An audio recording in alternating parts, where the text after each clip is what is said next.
this week's Don't At Me, I have a few things I need to get off of my chest. I'm sorry. In advance. First things first, let's talk about this heartbeat bill. January 22nd, 1973, the Supreme Court ruled that restrictive state regulation of abortion is unconstitutional in the case of Roe versus Wade. Now, we know about Roe v. Wade. Well, in 2019, my home state of Georgia became the fourth state to pass such a law as the heartbeat bill, banning abortion as early as 6 weeks into pregnancy. Although all consequences are still unclear, you can certainly face up to 10 years in prison for performing the procedure. And now, the Measure HB 481 law has been put into motion. Now, I must say, Georgia needs to be careful before they interfere with the Black Hollywood check that is so happily filled our community with opportunities such as the Super Bowl. Many Hollywood actors and production companies are walking away from the state. They refuse to work here if the law goes into effect, i.e. Jason Bateman, who spoke to the Hollywood Reporter, saying, "If the heartbeat bill makes it through the court system, I will not work in Georgia or any other state that is so disgracefully at odds with women's rights." Now, the actor's Netflix show Ozark and HBO show The Outsider are currently filming in Georgia right now. Since then, Alabama has gone on to pass a near total ban on abortion, and Missouri has followed with their own set of anti-abortion laws in the surge of these heartbeat bills. No exceptions for rape, no exceptions for incest, and we're talking about Alabama here, so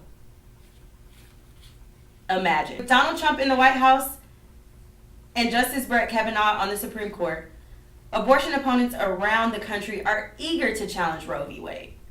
And banning abortion just 6 weeks into pregnancy may just be the way to do that. If Roe v. Wade is overturned, this is what will happen in America. Now notice which states are being targeted. The states who are populated most with Black and brown people, who are systematically oppressed. And this is another push to just keep Black and brown folks impoverished, taking care of children they have no business taking care of. Now, while these white Republicans can go to wherever to take their wives and their daughters to get an abortion easily, we ain't going for it. This is a huge issue that we just can't turn the other cheek about. Now, please take a look at these Republicans and how they view rape. I'm going to read a few quotes. "Rape is kind of like the weather. If it's inevitable, relax and enjoy it." Clayton Williams, a Texas Republican. "If a woman has the right to an abortion, why shouldn't a man be free to use his superior strength to force himself on a woman?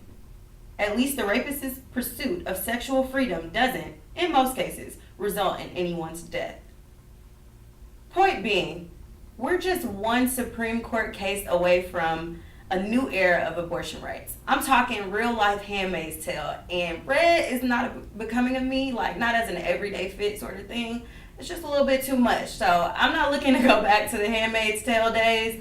And I'm also joining Jason Bateman against anti-abortion laws. Great news. I have some resources for you. Team Agioma, and I hope I'm pronouncing your name right, will be shipping Plan B to women who reside in states with restrictive abortion laws. Or you can look into these exotic frogs we found in the Brazilian River. Take a look. On our way to meet the Mayaruna Indians, a formerly cannibalistic tribe who use a strange frog-derived drug they call sapo.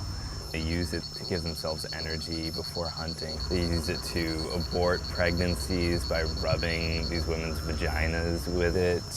This venom contains an opioid peptide that's 100 times stronger than morphine. A new study claims that 43 states have been exposed to this dangerous chemical found in our drinking water. They're referred to as PFAS. Now, PFAS can lead to cancer and even infertility. I want you to take a look at David Andrews, a senior scientist for the Environmental Working Group. Well, this should be frightening to all Americans in many ways. Because these chemicals, these are the Teflon or Scotch guard chemicals, as you mentioned, they're common in firefighting foam. They're stain repellent, but they don't break down in the body, and they don't break down in the environment, and they actually stick to our blood. There are a few solutions. Andrew says that carbon or Brita filters will help and reduce levels of the chemical found in our drinking water, but I must warn you that all of us have this chemical living inside of us right now. So the more that we consume this, the more that it hurts us. Organizations like Jaden Smith's Just Water Foundation have stepped up tremendously to donate clean drinking water to Flint, the city that's been without clean drinking water since 2014. Yes, since 2014. So now 5 years later, it looks like it's not just Flint in the water crisis, it's the entire United States. But there are some things that we can do. Get involved, donate, research, and stay informed. Now, I know you heard about Great Grandma, and if you haven't, I'm about to tell you right now. She was arrested recently for some CBD oil. Her name is Hester Jordan Burkhalter. What a name. North Carolina resident. She was arrested at Disney World in Orlando for having the CBD oil. Now, I know you're thinking, CBD oil, like, is that really a big deal? You can buy it on the internet and get it shipped right to your house. Yeah, that's what I said when I heard the news. Well, at Disney World checkpoint, an Orange County deputy found CBD oil in her purse. She spent about 12 hours in jail before being released on a $2,000 bail. Burkhalter says that the doctor recommended the CBD oil for her arthritis. A tiny drop of CBD oil is a felony. Wow. You can have up to 19.9 grams of a marijuana leaf. And it's a first-degree misdemeanor. What sense does that make? This arrest highlights the disconnect between state and federal laws regarding CBD. While hemp-derived CBD is legal in all 50 states, CBD derived from marijuana is not legal federally. Man, Granny was just simply trying to enjoy her little time at Disney, and y'all had the nerve to leave her with her wrist cramping up like that and then kick her out in the park. She'd have to spend 12 hours in jail. I can't believe this. Imagine if Granny was actually having a good time at Disney. Chickadee! Eller lite avskille.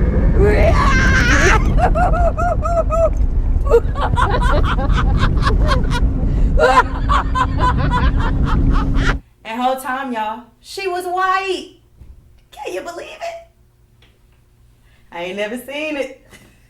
White folks getting arrested for CBD, child, please. This week in White Peopling. Yeah, so these high school students at Memorial High School, located in Houston, Texas, decided for their senior week they wanted to do some things a little bit different.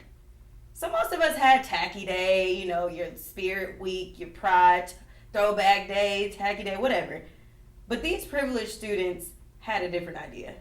I want you to take a look at my senior week pictures versus theirs and tell me what you think.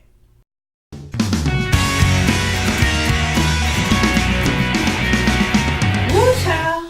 Don't at me, okay? Now, I told y'all I had a lot of things to get off of my chest, so I'm happy I was able to get that out with you today. But look, if you want to comment and tell me what you think, tell me your opinion, please feel free. Pull up to the page, LNS approved, and just leave a comment below.